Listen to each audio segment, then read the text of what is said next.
안녕하세요. 야단 만개입니다. 바람 살랑이는 이 좋은 날, 잠시 마음 쉬어가실 수 있도록 조용한 이야기 한 자락 들려드릴게요.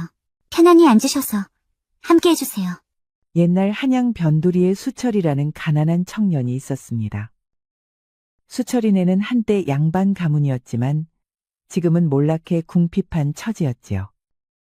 그러다 보니 변두리에 작은 초가를 하나 얻어 홀어머니를 모시고 살고 있었지요. 어머니 장사 다녀오겠습니다. 아이고 얘야. 양반집 자제인 네가 장사라니 그게 무슨 소리냐. 아무리 집안이 기울었기로써니 그 힘든 일을 네가 어찌하겠니? 너무 걱정 마셔요, 어머니. 서당계도 3년이면 풍어를 읊는다 했어요. 열심히 장사를 해서 어머니께 좋은 약도 사드리고 호강시켜 드릴게요. 수철이는 양반으로서의 체면을 모두 버리고 장사를 시작했습니다. 처음 해보는 일이다 보니 수철은 녹그릇 장수일이 절대 쉽지가 않았지요. 하이고 녹그릇 장사는 아무나 하는 게 아니구나. 아픈 어머니를 떠올리면 마음이 아팠지요. 헌데 열흘이 지나도록 녹그릇 한 점도 팔지를 못했습니다. 그리고 그 다음 날도 계속 계시도 못했지요. 녹그릇을 단 한 개도 팔지를 못해 수철이는 걱정이 이만저만이 아니었습니다. 내가 이런 녹그릇 하나도 팔지 못한다면 앞으로 어머님은 무슨 수로 모신단 말인가? 수철은 자신의 처지보다 어머님 걱정이 앞섰습니다. 하여 오늘도 여느 때와 같이 녹그릇을 메고 장터로 향했지요. 그런데 장터로 들어가는 돌다리 끝자락에 웬 처녀가 점을 보고 있는 게 아니겠습니까? 행색은 초라한데 그녀의 눈빛은 날카롭고 무척 예리해 보였지요. 헌데 그녀가 써놓은 표지판은 글씨가 삐뚤빼뚤하게 적혀 있어 보기에도 무척 우스웠습니다. 오늘 하루만 점을 봅니다. 돈은 마음대로 주십시오. 참나 글을 쓴 게 아니라 그렸군. 그렸어 발꼬락으로 써도 저보다는 낫겠다. 수철은 장사가 안 돼 열불이 나 있는 터라 그만 말이 퉁명스럽게 나오고 말았지요. 아니 지나가다 말고 웬 시비예요. 남이사 글씨를 잘 쓰건 말건? 행색도 거지 같은 것이 어서 저리 썩 꺼지지 못해요. 글 솜씨가 형편없다 했는데 말본새도 험악하구나. 아니 지금 누구 약 올리려고 작정한 것이에요? 삐뚤빼뚤한 글씨를 보고 어찌 점을 믿겠소? 내 좀 써줄까 했는데 빈정상해서 못 해먹겠구먼. 글을 써주겠다는 말에 처녀는 갑자기 차분해졌습니다.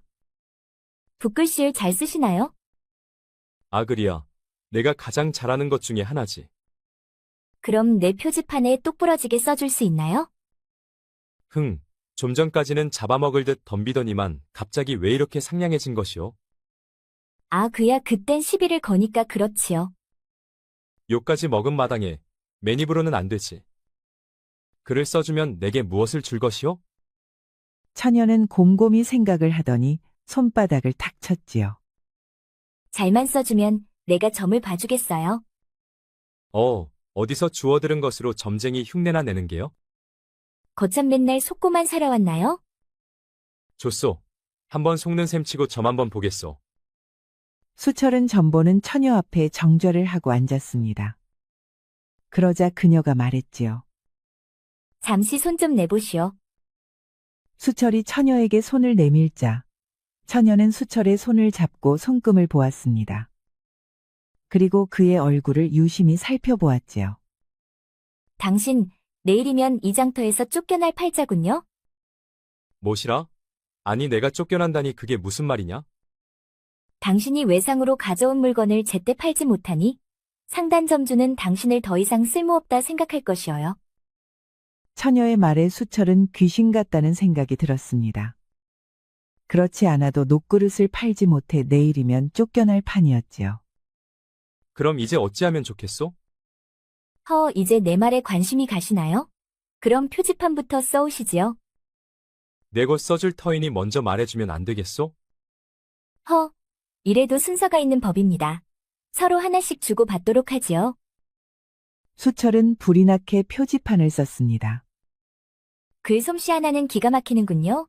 이런 솜씨면 먹고 사는 것은 문제 없겠습니다. 수철이 써온 표지판이 마음에 든 처녀는 수철에게 칭찬을 해주었습니다. 그리고 수철은 글로 먹고 살 수 있다는 그녀의 말에 혹했지요. 내가 글솜씨 하나는 명필이오. 헌데 어찌하면 글솜씨로 먹고 살 수 있는 것이오?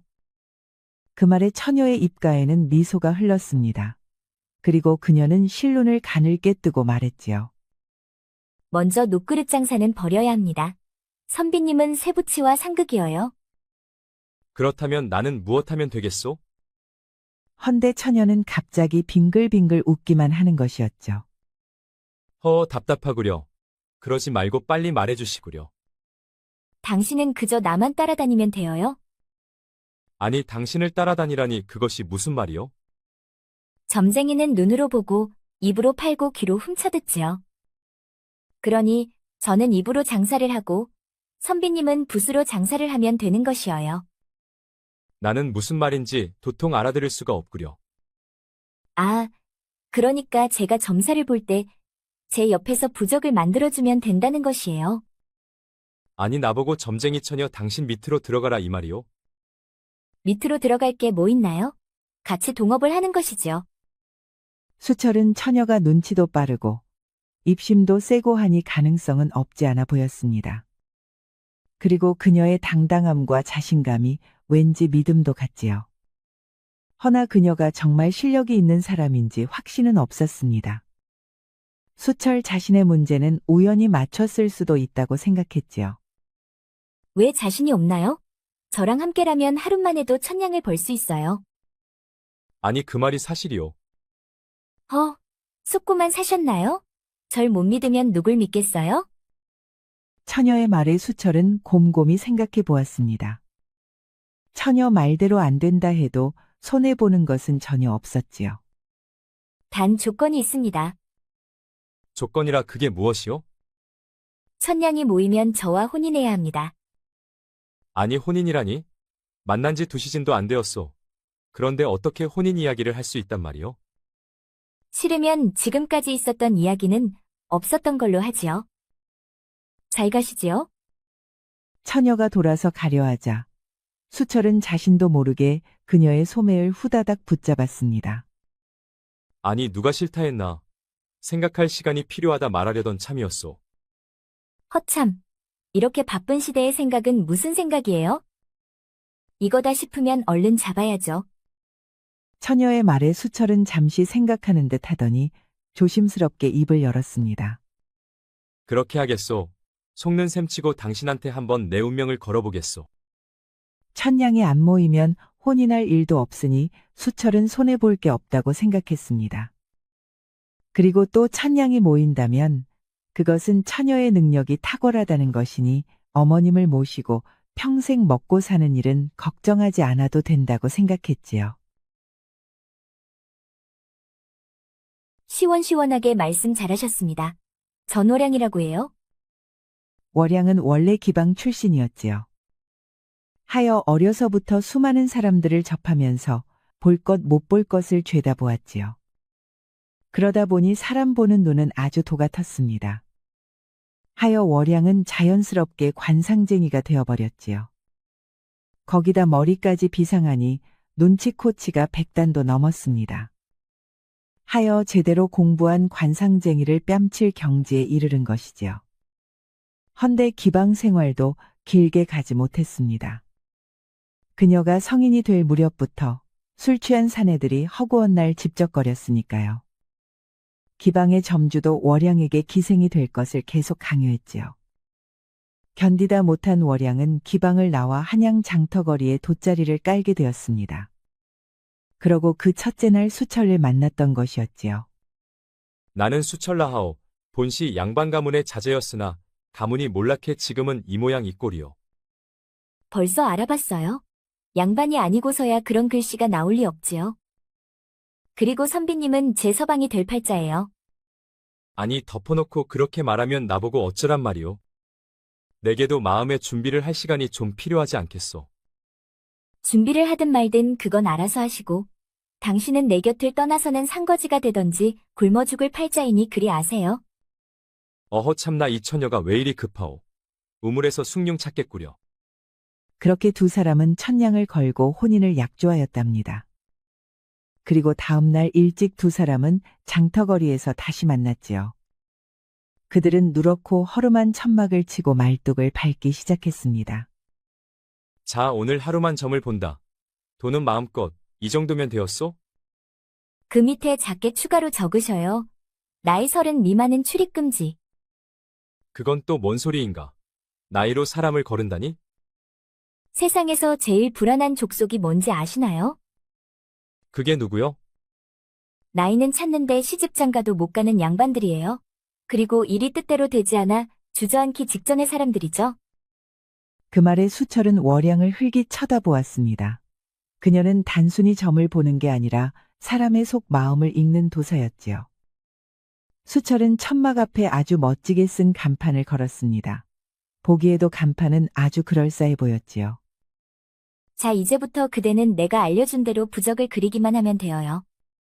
준비를 마치자 잠시 후 첫 손님으로 중년의 아전 부인이 그들을 찾아왔습니다. 그녀는 화려한 옷차림에 눈썹이 짝짝이었지요. 아니 이런 곳에 점집이 다 생겼네. 어디 나 좀 한번 봐주게. 중년의 여인이 월양 앞에 앉아 월양은 그녀의 관상과 손금을 보았지요. 사내를 숨겼군요. 그 말에 중년 여인의 동공이 갑자기 커졌습니다. 아니 그게 무슨. 하늘은 속여도 저는 못 속여요. 지금까지는 잘도 숨겼지만 곧 들통날 팔자예요. 그 말에 얼굴이 사색이 되어 중년 부인이 말했습니다. 들통나면 그녀는 완전 끝장날 판이었지요. 그럼 어찌하면 좋겠나. 신령님의 힘을 빌려야지 아니면 방도가 없어요. 아니, 어떻게 신령님의 힘을 빌린단 말이야. 내 부적을 몸에 지니면 신령님께서 당신을 보호해 줄 것이요. 아 그래? 그럼 그 부적은 얼마인가? 열냥이요? 아니 다른 곳에서는 보통 한두 냥이면 하는데 어째 10냥씩이나 받는 게야. 아, 그쪽 신령이야 싸구려 신령이니 한두 냥이면 되지만 우리 신령님은 그들하고는 차원이 다른 신령님이요. 어따 대고 2냥짜리 신령을 갖다 대시오. 말은 청산유수구나. 알겠다. 그런데 부적을 지니면 확실히 들통나지 않는 것이지? 두말하면 입만 아플 뿐이지요. 중년의 진사마님은 열량을 꺼내 월양에게 주었습니다. 그러자 월양이 수철을 보고 말했지요. 눈과 귀를 가려 들통나지 않는 부적이에요. 알겠소. 지금 들어가오. 처음이지만 두 사람은 손발이 척척 맞았습니다. 그렇게 첫 손님부터 한 번에 10냥이나 되는 큰돈이 손에 들어왔지요. 그런데 사실 그 중년 부인은 숨긴 사내가 들통날 일은 없었습니다. 그녀는 워낙 철두철미한 데다 조심성이 많이 항상 조심하고 있었지요. 헌데 돈은 많고 숨기는 게 있으니 처녀는 그녀의 약점을 잡아 부적을 쓰게 한 것이었습니다. 그렇게 중년 부인이 부적을 받아 돌아가자 수철이 말했지요. 허참 내 눈으로 보고도 믿기질 않소.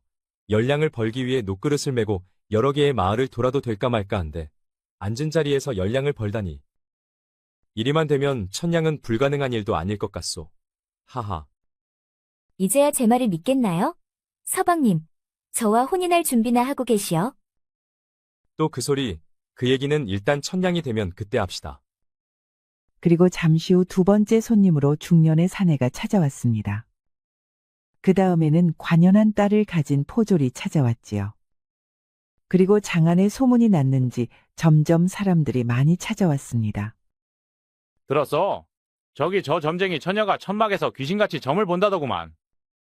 아, 그 처녀가 신내렸는데 아주 용하다더구만. 그리고 그곳에서 써준 부적의 효험이 탁월하다네. 그럼 저들이 가기 전에 나도 가서 얼른 봐야겠구만. 오늘 하루만 본다 하니 안 볼 수가 없지 않은가? 아, 가려면 나도 같이 가세. 시간이 갈수록 사람들이 계속 몰려들기 시작했습니다. 항아리엔 엽전이 넘쳐났고 수철은 부적을 그리느라 정신이 없었지요. 이거 이러다 진짜 천냥 찍겠는데? 벌써 700냥이 넘었소. 제가 뭐라 했나요? 제 머리와 서방님의 손이 만나면 우린 대박이 터진다고 하였잖아요. 수철은 문득 월양의 옆 얼굴을 보았습니다. 그림으로 그린 듯한 눈매가 총명함으로 반짝였지요. 거기다 얼굴은 어찌나 고운지요.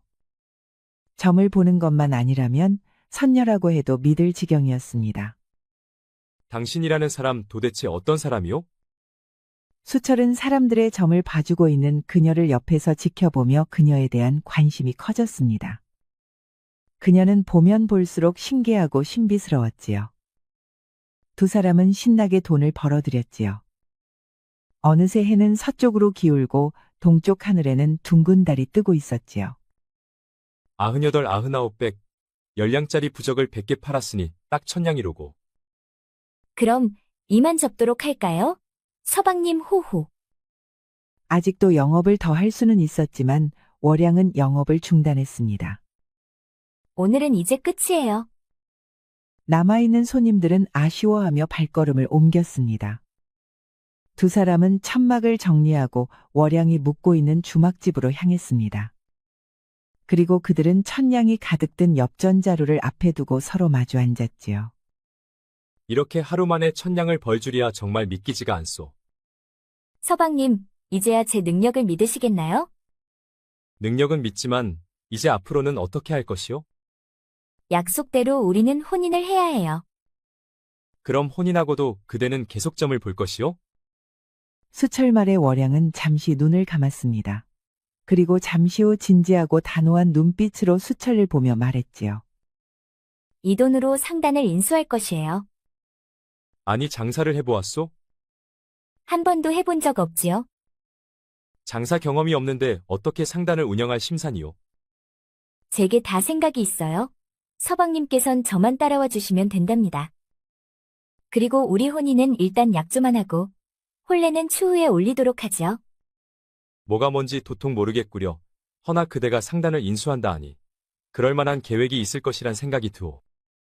자, 저와 혼인하겠다 약속하셔요? 월양은 수철에게 새끼 손가락을 내밀었습니다. 하루 만에 1000냥을 버는 모습을 두 눈으로 확인한 수철은 월양을 믿었습니다. 그리고 왠지 그녀의 매력에 빠져드는 느낌이었지요. 좋소 약속하겠소. 그렇게 그날 밤 두 사람은 혼인을 약속했습니다. 이제 두 사람은 정혼한 사이가 되었지요. 다음 날 두 사람은 주막에서 다시 만났습니다. 두 사람은 곧장 변두리 작은 상단으로 향했지요. 이렇게 아침 일찍 나를 왜 보자 했는가? 상단을 제게 파시지요. 아니 상단을 팔라니? 벌써 수년째 적자만 보고 있으시죠? 이제 가진 땅도 죄다 팔았으니 상단을 무슨 수로 꾸려나가려 하시나요? 내 뒷조사를 한 것이야? 상단을 인수하려면 그 정도쯤은 알아야 하지 않겠나요? 그래 얼마에 인수할 생각인가? 현재 가지고 있는 재고 포함해서 1000냥이요. 1000냥이라는 말에 상단주는 두 눈이 휘둥그레졌습니다.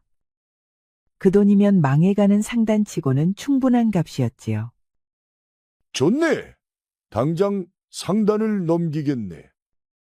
그리하여 월양은 1000냥으로 작은 상단을 하나 인수했습니다. 정말 이 상단을 살릴 수 있소? 제게 생각이 있다 하지 않았나요? 저만 믿어보셔요. 상단을 인수한 월양은 수철을 데리고 상단 창고로 그를 데려갔습니다.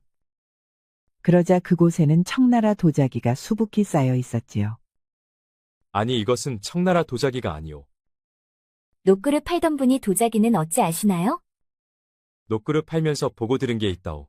헌데 대형 상단에서 워낙 싸게 파는 바람에 가격 경쟁을 할 수가 없다고 들었소. 바로 그것이어요. 이곳 상단도 대형 상단과 가격 경쟁이 되지 않아 이렇게 팔지도 못하고 쌓아놓고만 있지요. 아니 그런데 어째서 경쟁력 없는 도자기를 이렇게나 많이 인수를 한 것이요? 앞으로 석 달만 지나면 도자기 값이 폭등할 것이어요. 그리고 앞으로 3년간은 청나라 도자기가 들어오질 못할 것이에요. 그때가 되면 청의 도자기는 부르는 게 값이지요. 아니 그것을 어떻게 아시오? 때가 되면 말씀드리겠어요. 수철은 무척 궁금했지만 월양을 믿었기에 때가 되어 말해줄 때까지 기다리기로 하였습니다. 그리고 두 사람은 상단을 깨끗이 청소하고 재정비를 시작했지요. 부서진 문짝을 고치고 간판도 멋지게 바꾸었습니다. 수철은 상단명을 풍운상해라 지었지요. 바람과 구름처럼 나타나서 부귀와 출세를 거머쥐겠다는 의미였지요. 그리고 딱 3개월이 흘렀지요. 그러자 정말로 청에서 도자기가 들어오지 않기 시작했습니다. 그 바람에 시장에서는 도자기 값이 폭등하기 시작했지요. 이곳이 청나라 도자기가 있다 들었소. 내가 값을 2배로 치를 테니 파시오. 지금은 팔지 않아요. 그러니 돌아가시지요. 아니 왜 도자기를 팔지 않겠다는 것이오? 내가 2배로 값을 치른다 하지 않소? 아, 주인이 팔지 않겠다는데 무슨 이유가 필요하나요? 거참 알다가도 모를 일이군. 이후로도 상인들이 수없이 찾아왔지만 월양은 절대 도자기를 팔지 않았습니다. 그러다 다음에 대형 상단의 도자기가 모두 바닥나자 값은 천정부지로 치솟았지요. 그러다 보니 도자기 값이 10배, 20배가 뛰기 시작했습니다. 그제서야 월양은 청나라 도자기를 조금씩 풀기 시작했지요. 그러던 어느 날 대형 상단의 대행수가 월양을 찾아왔습니다. 이곳에는 아직도 도자기가 많다 들었어. 내게 반을 넘겨주시오. 값은 10배로 치르리다. 아니요. 값은 20배로 치러야 해요. 좋소. 그리 하리다. 단 조건이 하나 있어요. 조건이란 게 무엇이오? 공판대감의 비리장부를 내게 넘기시오. 월양의 말에 대행수의 눈이 갑자기 커졌습니다. 아니, 그것을 어떻게 하시오? 다 알고 하는 말이니 나와 거래를 할 건가요? 요 말 건가요? 아니, 값을 20배나 치르는데 그것까지 요구하는 것은 무리한 요구가 아니오. 싫으면 하지 않아도 돼요. 도자기를 원하는 상단은 널려 있소. 그리고 당신 상단이 망하면 그 비리 장부는 휴지 조각에 불과할 것이어요. 그러니 지금 이 자리에서 상단을 살릴 것인지 이대로 끝장낼 것인지 결정을 하시지요.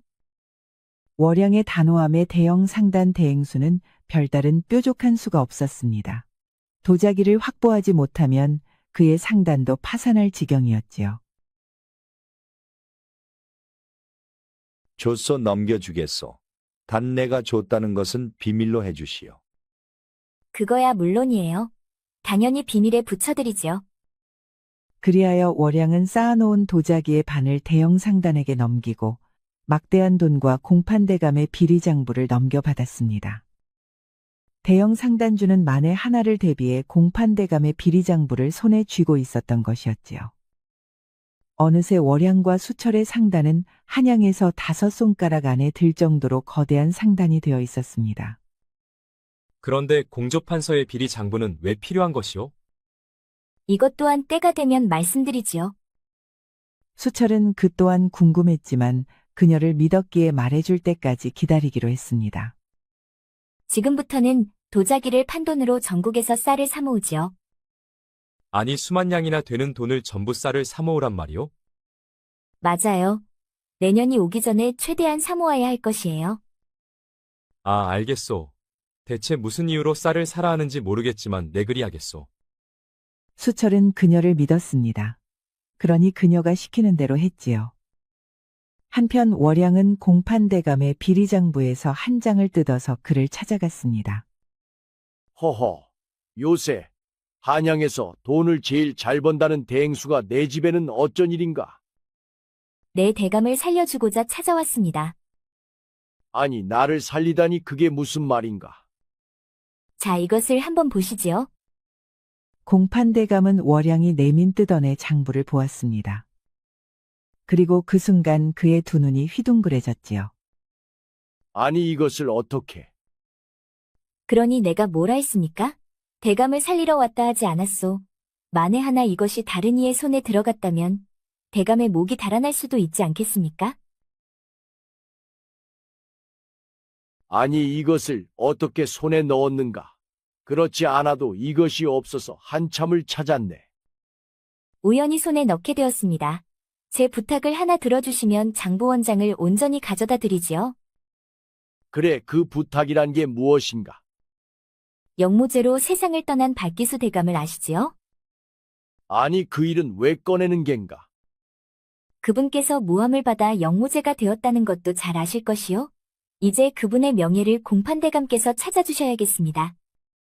아니 이미 벌써 다 끝난 일이네. 이제 와서 어떻게 뒤집는단 말인가?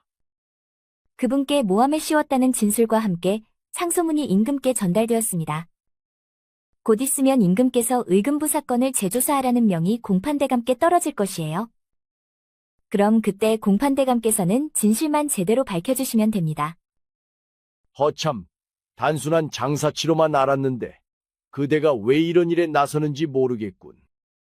대감께서 이번 일만 잘 처리해 주시면 제가 대감의 자금줄이 되어 드리겠습니다.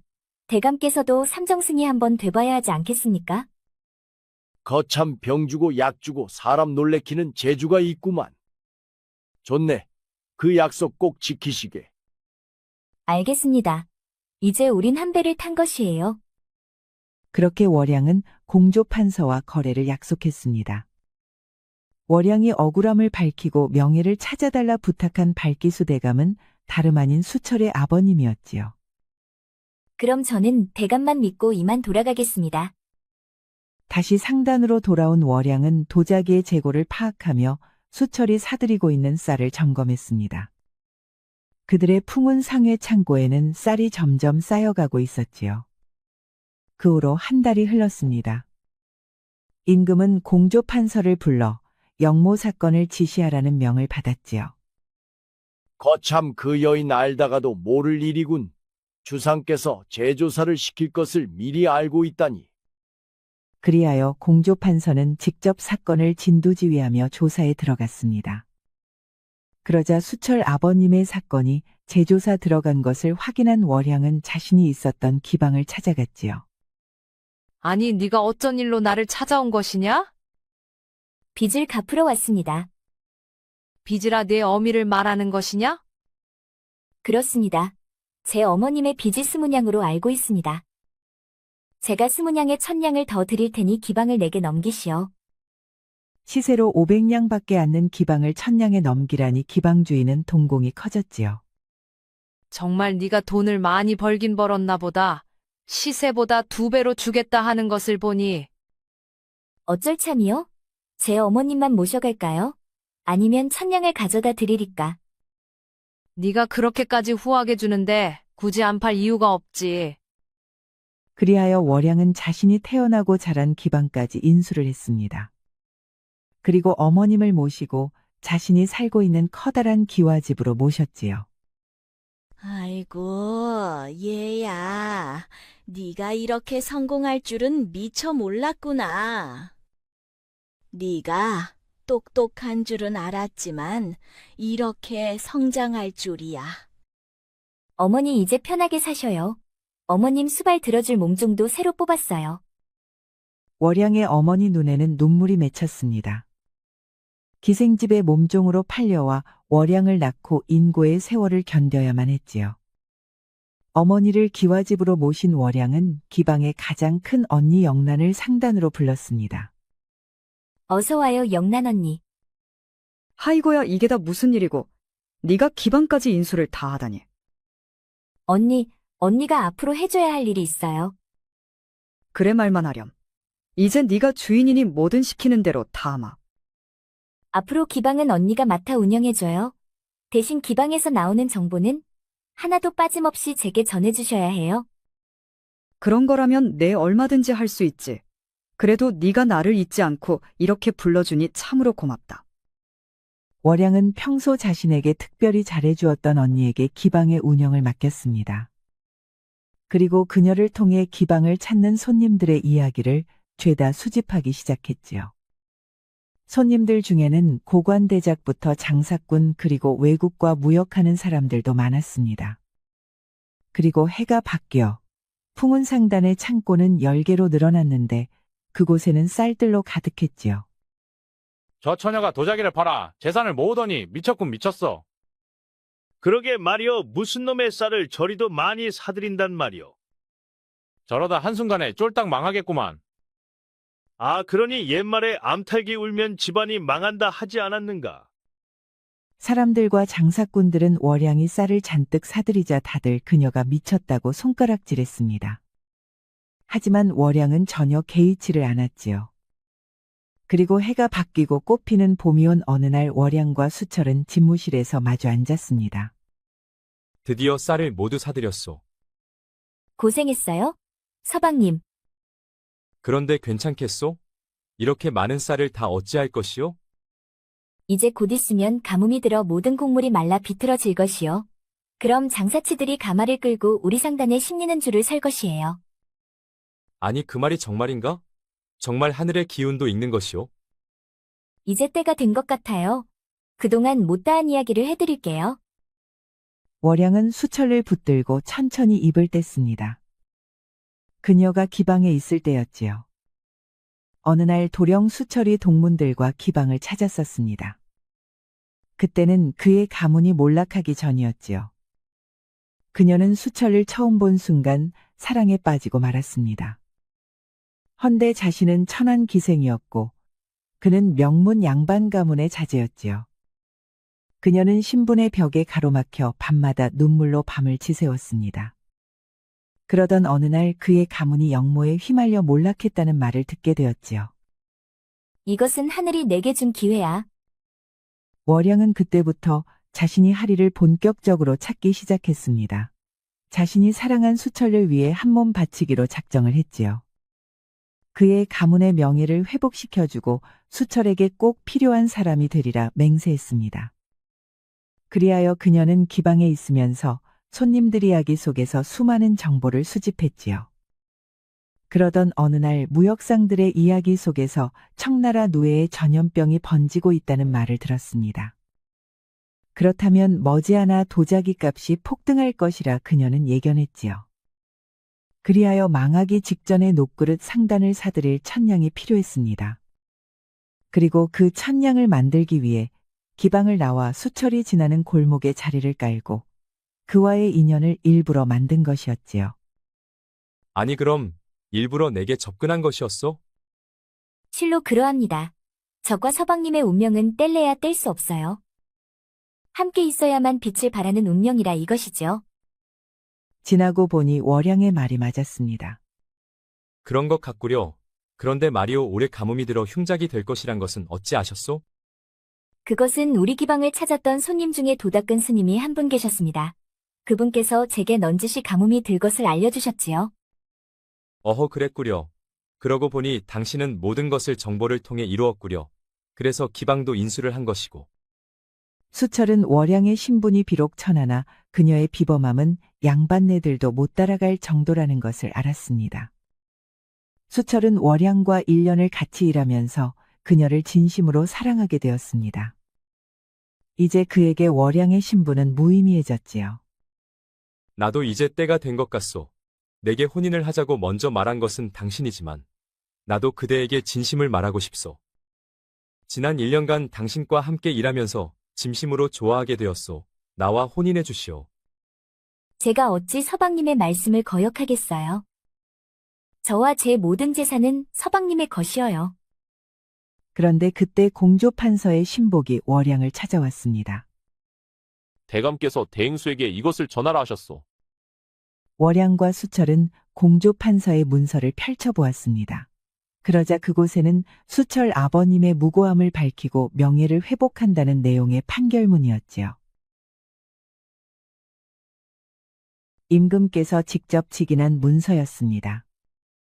그것을 본 수철은 두 눈에서 눈물이 쏟아져 내렸지요. 드디어 아버님의 억울함이 밝혀졌기 때문이었습니다. 아니 이게 갑자기 어떻게 된 일이오?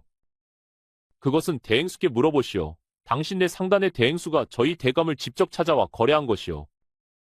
그리고 대감께서 대행수께 꼭 받아오라는 것이 있었소. 월양은 공판대감의 비리장부를 신복에게 내주었습니다. 고맙소. 그리고 대감께서 일이 잘 되었으니 조만간 두 분을 초대한다 하셨소. 알겠소. 고맙다 전해주시오. 공판대감의 신복이 나가자 수철은 월양을 붙들고 물어보았습니다. 당신이 정말 내 아버지의 누명을 벗겨달라 부탁한 것이오? 부탁이 아니라 거래였습니다. 제가 가장 해드리고 싶은 선물이었어요. 그 순간 수철은 월양을 끌어안았습니다. 그의 눈에서는 눈물이 쉬지 않고 흘러내렸지요. 우리 서방님은 어찌 이리 눈물이 많으신가요? 정말 감복했소. 그대는 내 생애 가장 큰 선물이요. 아닙니다, 서방님. 그건 제가 할 말이어요. 그리하여 두 사람은 뜨겁게 서로를 안았지요. 이윽고 혼례날이 다가오자 두 사람은 양가 어른들을 모시고 한양 사람들을 두루 불러들였습니다. 마당에는 붉은 비단 천이 드리워지고 풍악은 요란히 울려 퍼졌습니다. 길게 늘어선 행렬과 가득한 음식상은 잔치를 더욱 빛내었지요. 수철과 월양은 화려한 예복을 입고 나란히 서서 큰 절을 올렸습니다. 사람들은 박수와 환호로 두 사람의 인연을 축복했지요. 한양 장터와 거리는 며칠을 두고 떠들썩하였고 그 잔치는 오래도록 회자되었습니다. 수철은 달빛 아래 월양의 손을 꼭 잡았습니다. 그의 눈빛은 눈물로 젖어 있었지요. 오늘 이 순간이 내 생애의 기적이오. 그대가 곁에 있으니 이제 더는 바랄 것이 없소. 저 또한 서방님 손을 잡은 이 밤을 평생 가슴에 새기겠어요? 두 사람은 오래도록 행복하게 살았다고 합니다. 우리 영상을 시청하신 모든 분들께 행복이 가득하길 기원하겠습니다. 구독과 좋아요, 알림 설정 부탁드려요. 이후에도 재미난 이야기가 많이 준비되어 있으니 다른 영상도 꼭 보러 와주세요. 주세요.